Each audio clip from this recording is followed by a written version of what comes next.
Gente, bom dia, bem-vindos ao nosso Dose Diário de hoje, como vocês estão por aí, tudo bem?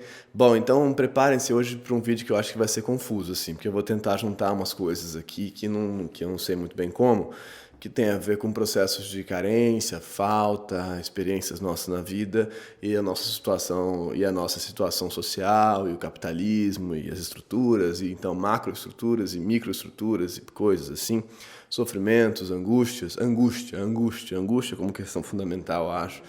E a falta, a experiência da falta, da angústia, da falta e tal. Vamos tentar fazer isso. Vou tentar explicar como é que eu vou tentar fazer isso. Vamos lá. Eu vou tentar explicar.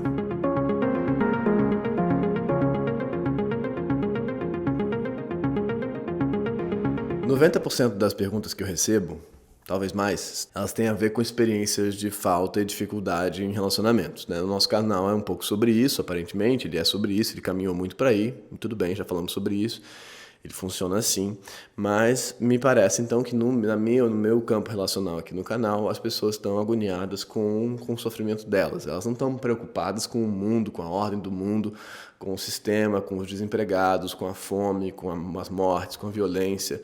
Não que elas não estejam, né? Acho que elas não estão falando sobre isso comigo. Acho que elas devem estar preocupadas com isso, mas não estão falando sobre isso comigo. E, bom, enfim, é assim que é, porque eu não estou falando sobre isso, então isso funciona assim. Se eu estivesse aqui falando sobre problemas de ordem social, especialmente, o público estaria falando comigo sobre outras coisas, vocês estariam falando comigo sobre outras coisas. Mas tudo bem, beleza. Mas eu fico pensando sobre isso, né, porque o que me dá é uma certa sensação de que as pessoas estão, no fundo, mais preocupadas com elas mesmas. E o caminho do mundo, como o mundo está indo, como eu olho assim, me parece isso mesmo, que está todo mundo mais tentando sobreviver, tentando dar conta das próprias questões, das próprias agonias, e não preocupado com o outro, com os outros, com o coletivo. A gente não parece estar tendo muito espaço para pensar sobre isso. Assim. A gente está aqui tentando dar conta da nossa agonia, né? Bom, e aí então, ontem eu recebi muitas perguntas sobre isso, e aí eu queria ler duas perguntas específicas para vocês, só para dar uma espécie de ilustração. São duas perguntas um pouco parecidas, um pouco diferentes, sobre a nossa situação de falta, a nossa experiência de falta. A primeira é essa aqui. Oi, mano, eu tenho 20 anos e nunca tive uma relação séria, nem me sinto mal estando solteiro, pelo menos não conscientemente. Mas sempre que conheço um rapaz e tenho uma simples identificação, começo a idealizar 1001 futuro juntos. Aquela coisa bem clichê de amor eterno e feliz para sempre, mesmo sabendo que tudo isso é uma construção social há muito tempo enraizada. Vocês poderiam falar um pouco mais sobre isso? Se é possível deixar a relação apenas acontecer sem ficar criando tantas ilusões sobre alguém? Bem, aquela história. Acabei de conhecer, já visualizei mentalmente quem vai levar os nossos filhos para o inglês. KKKK. Abraços. Essa é uma vertente da história, um lado do campo da idealização, da construção dessas narrativas, né? Essa é uma versão que é bem comum, mas vou ler a outra versão aqui para vocês. Vamos lá. Em breve completarei 24 anos e nunca estive em um relacionamento, o que às vezes abala muito minha autoestima. Já usei o Tinder e fiquei com várias pessoas, nunca era nada sério, mas abandonei o app quando acabei me apaixonando por uma dessas pessoas. Ainda gosto da pessoa, mas me afastei dela quando percebi que eu investia mais do que ela no que tínhamos. Gosto da minha liberdade, da minha individualidade, mas às vezes me sinto mal por ter tido apenas esse tipo de experiência, pois não me sinto segura sexual e afetivamente o suficiente em relações casuais. Mas, até agora, apenas as experiências rasas do Tinder já me proporcionaram alguma vivência nesse sentido, já que ninguém nunca se interessou por mim no trabalho ou na faculdade. Me pergunto por que ninguém nunca quis namorar comigo, mesmo eu estando aberta a isso. Devo acreditar que alguém se interessará por mim um dia, mesmo que isso talvez não aconteça? Como conviver com essa falta sem me sentir mal com isso? Beijos, adoro o canal de vocês.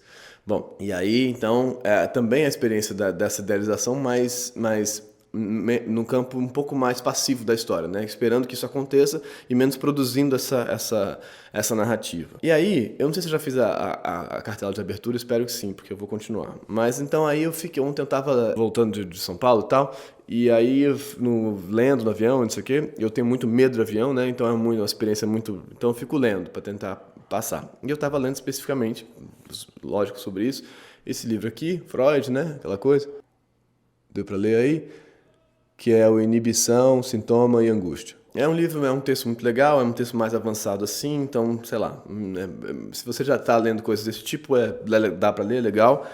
Mas tem várias questões no texto, um texto longo, mas então ele vai, num dado momento, tentar entender o que é a angústia. Angústia e medo, né? A mesma palavra, né? Angst, né? Que é angústia e medo. No alemão é a mesma coisa, não tem diferença entre angústia e medo. A gente aqui faz uma mega diferença, eu acho, mas para eles não, na língua, né? Bom, mas então ele vai tentar entender o que é isso, né? O que quer dizer isso, de onde vem isso, mas especificamente de onde vem a angústia, a sensação de angústia, que vai estar presente e se relacionar com muitas neuroses lá para ele, com a fobia, obviamente, mas com outras coisas também, com a neurose obsessiva e tal. E ele vai tentar entender a origem da nossa experiência de angústia. E ele vai voltar atrás, e aí que eu queria chegar, ele vai voltar atrás para a situação de desamparo, né? Desamparo do bebê, do bebezinho, lá do parto, desde o parto.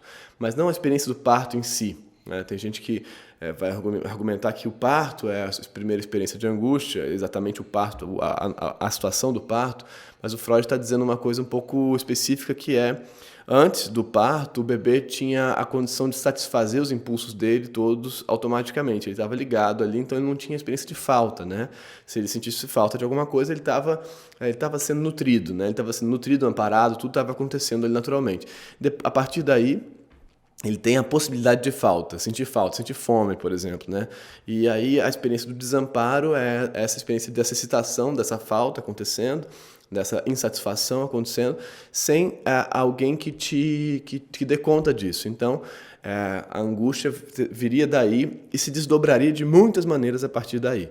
Então, a relação com a mãe, com esse primeiro objeto, que é o primeiro objeto capaz de aplacar essa falta, essa insatisfação, no sentido de que, fome, por exemplo, ou o que quer que seja, mas essa primeira insatisfação que vai gerar os sinais de angústia, né? Que aí você então tem angústia quando falta, mas você também, quando falta algo, por exemplo, quando você sente fome lá e não tem como resolver isso sozinho, beber, mas isso é tudo uma hipótese, né? Mas você também então passa a antecipar, fazer esse sinal de angústia quando você então está sozinho, o bebê está sozinho, ele começa a antecipar a possibilidade de sentir fome, por exemplo, né? Para resumir assim.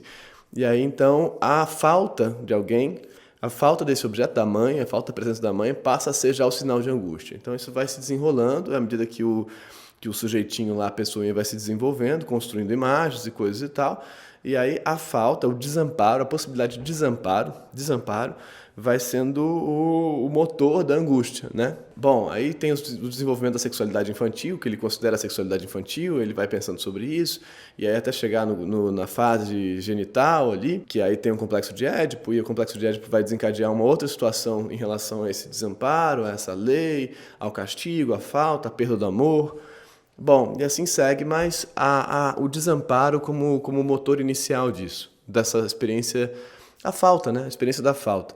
E de que então todos estaríamos originados nisso lá, né? E aí foi engraçado porque eu fiquei pensando sobre isso, falando, cara, faz sentido e tal, pensando sobre a minha angústia, a minha experiência de falta e sobre toda essa gente que me escreve de algum jeito fazendo rebatimentos da experiência de falta, né? Falando, cara, como é que eu lido com a minha falta? Como é que eu lido com o meu desamparo? Como é que eu lido com a minha solidão? Mas não é a solidão, é o desamparo mesmo. É essa situação que me lembra... E aí ele fala, né, do bebê sozinho no escuro, da criança sozinha no escuro, das primeiras fobias das crianças, né? Do abandono, da criança ficar sozinha num quarto, ficar no escuro e tal. Dessas primeiras experiências de fobia que são de abandono, né? De estar só, né? Mas não de solidão como a gente constrói a experiência de solidão, mas realmente de estar só, ou de fobias, por exemplo, que desaparecem quando você está acompanhado por alguém, né? Aí ele vai pensar no pânico, não chama de pânico, né? Mas lá essas situações essas neuroses de angústia aí que tem a ver com o pânico, né? Como a gente chamaria hoje, como a presença de alguém ajuda nisso tudo. E eu me identifico totalmente na época que eu tive pânico. Estar sozinho no mundo era apavorante, assim, e a sensação era exatamente essa, porque ele vai tentar entender o que é essa sensação do coração acelerando e tal, a mão, a respiração, tudo isso que acontece com a angústia, né, pode se desencadear nisso tudo. E aí fiquei pensando nisso tudo, tentando entender se a gente tinha solução, né? Eu fico pensando às vezes, será que tem solução? Será que tem como? Porque e aí cheguei em casa e fui ver os vídeos do Tempero Drag, né, da Rita Von Hunt. Anticapitalismo e tal, essas coisas assim, possibilidade de revolução, de reconstrução, porque ao mesmo tempo eu fico pensando, bom, como é que a gente consegue fazer desvios, porque se a gente ficar só pensando na gente assim, a gente não vai né, cada vez mais caminhar para o fim marcado, né, me parece. E E aí vem essas perguntas, né, das possibilidades de relação ou não. E a impressão que me dá, às vezes, é que a gente está um pouco condenado por essa falta, por esse desamparo, e que o capitalismo, de modo geral, agencia promessas de resolução disso, com o consumo, com experiências de consumo, né, experiências de trabalho e consumo, né, para dar conta desse nosso desamparo. E com isso produz mais desamparo, obviamente, produz muito mais desamparo. E aí, então, o Tinder pode virar uma experiência de desamparo, de encontro, mas também de desamparo, como ela coloca aqui. E assim, para uma pessoa com uma fragilidade, com um desamparo muito intenso, o Tinder pode ser uma experiência terrível. Para a gente, para outras pessoas, não. Mas para pessoas que têm um processo de insegurança em relação a essa figura do outro, de poder ser abandonado, de não ser gostado e tal, o Tinder pode ser terrível, né? Então parece que eu fico pensando, mas como é que então a gente vai conseguir produzir alguma mudança social se a gente está tentando sobreviver ao nosso desamparo, sabe? Essa é a minha pergunta, assim. Me parece que é impossível. Eu falo, bom, é impossível porque o capitalismo vai estar sempre dando um passo à frente e agenciando esse nosso desamparo de algum jeito. E lidando com ele, e produzindo promessas em relação a ele. E aí pensando especificamente nessas duas perguntas, eu não sei, tá? Uma pergunta, por que vocês acham? E aí, pensando nessas duas perguntas especificamente, é engraçado porque parece que a gente não está nem falando de um encontro com alguém, né? Conheci tal pessoa, tem tal coisa aconteceu, senti tal coisa. Às vezes eu faço uma crítica à colocação do outro como protagonista da sua narrativa, né? O outro fez isso, o outro... Mas às vezes não chega nem a isso. Às vezes é só como eu encontro alguém, como alguém existe, como alguém olha para mim, né? Fica bem claro que a gente não está falando de um sentimento de fato, tantas vezes, em relação a uma pessoa. Ela até coloca, né? Eu me apaixonei por uma pessoa. E estou tentando sair disso, né? Estou tentando sair dessa situação, porque eu percebi que não era correspondida nessa história. Mas tantas vezes a gente está simplesmente precisando de alguém, qualquer pessoa que seja. Alguém pode me amar? Assim, alguém, não importa quem, não importa muito quem. E aí você entra na relação com essa carga, né? Com essa demanda para a relação, e a relação não vai conseguir lidar com isso, vai falhar, né? Não vai ter jeito, óbvio que vai falhar, porque você não está se relacionando com aquela pessoa, né? Você não está se relacionando com aquele sujeito que você encontrou, que você conheceu, você está se relacionando com a sua falta, com a sua necessidade de alguém, né? Então, aí vai falhar mesmo, eu acho, não tem jeito mesmo. Aí, enfim, me parece. Não que a gente não vai ter falta, a gente não vai ter falta na relação. Claro que a gente vai, em todas, a gente vai carregar o desamparo com a gente, eu acho. Mas se for esse o motor fundamental da história, acho muito difícil da coisa caminhar. E por outro lado, tem esse outro campo aqui, dessa outra pessoa que percebe que a idealização é uma construção social, os príncipes, os casamentos, as princesas e tudo isso, mas que ela já está imaginando os filhos indo para aula de inglês, quem que vai levar, quem que não vai. E ela percebe isso, né? E aí para mim já parece um campo um pouco menos, que aí essas promessas da resolução do desamparo que o capitalismo propõe, que a narrativa capitalista propõe, o cinema americano, por exemplo, pelo menos ela está indo para um campo de imaginação, mais do que a experiência da falta concreta. Alguém vai me chamar para sair, ela está indo para o campo da imaginação. Já me parece um caminho um pouco mais rico, né? Que você pode, na imaginação, é isso que eu diria para ela, na imaginação você pode ir produzindo outras imaginações. Não parar de imaginar, não parar de idealizar, não é isso, mas conseguir enriquecer a sua imaginação, ampliar ela, né? Criar outras imaginações, outras futurologias possíveis para você mesma. Como a gente fala de uma outra futurologia possível para o nosso sistema social, criar outras futurologias possíveis para você mesmo. Então, imaginar outras coisas, imaginar outros futuros. E aí, talvez, a sua expectativa em relação às relações fique mais rica, né? E mais interessante. Então, a possibilidade de ampliar, e aí fico pensando se essa talvez seja uma saída. Então, experimentar a falta, mas ampliar as construções que a gente pode fazer em relação a ela, para poder ampliar as relações que a gente pode ter a partir dessas construções. E assim estar menos submetido a essa situação. E aí talvez poder também ampliar construções que a gente possa fazer em relação ao social, né? Porque já que podemos imaginar outras relações, imaginar outros futuros, podemos imaginar outras relações também em outros campos. E aí isso a gente fica menos submetido à falta, menos refém desse agenciamento que o capitalismo faz da nossa falta. Enfim, uma possibilidade, então, nesse sentido da imaginação, né? A imaginação, mas sem negar que a nossa falta existe, né? Porque ela está aí, a nossa falta está acontecendo.